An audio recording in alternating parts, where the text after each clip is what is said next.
প্রবাসীদের জন্য পোস্টাল ব্যালটে ভোটাধিকার প্রয়োগের সময় আরও এক সপ্তাহ বাড়ানোর দাবি জানিয়েছে জামায়াতে ইসলামী। শুক্রবার সন্ধ্যায় মগবাজারে সংবাদ সম্মেলনে এ দাবি জানান দলটির সহকারী সেক্রেটারি জেনারেল এহসানুল মাহবুব জুবায়ের। তিনি বলেন, এবারই প্রথম প্রবাসীরা পোস্টাল ব্যালটের মাধ্যমে ভোটাধিকার প্রয়োগের সুযোগ পেয়েছেন, কিন্তু ভোট প্রদানের শেষ সময় 25 জানুয়ারি নির্ধারণ করা হয়েছে, যা যথেষ্ট নয়।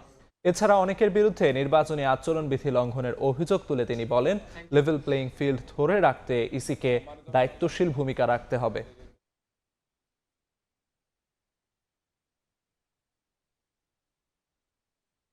আমাদের প্রবাসীরা দীর্ঘদিন থেকে উন্মুখ হয়ে বসে আছেন, তারা ভোটাধিকার প্রয়োগ করবেন, কিন্তু এই পরিস্থিতিতে অনেকের ব্যালট পেপার পৌঁছেনি, পোস্টাল ব্যালটটা পৌঁছেনি, আর যাদের হাতে পৌঁছেছে তাদের দেওয়ার জন্য অত্যন্ত কম সময় তারা পাচ্ছেন। এক সপ্তাহ সময় কমপক্ষে বাড়ালে আমাদের প্রবাসী ভাই বোনেরা তাদের ভোটাধিকার প্রয়োগের ক্ষেত্রে তারা কার্যকর পদক্ষেপগুলো নিতে পারবে।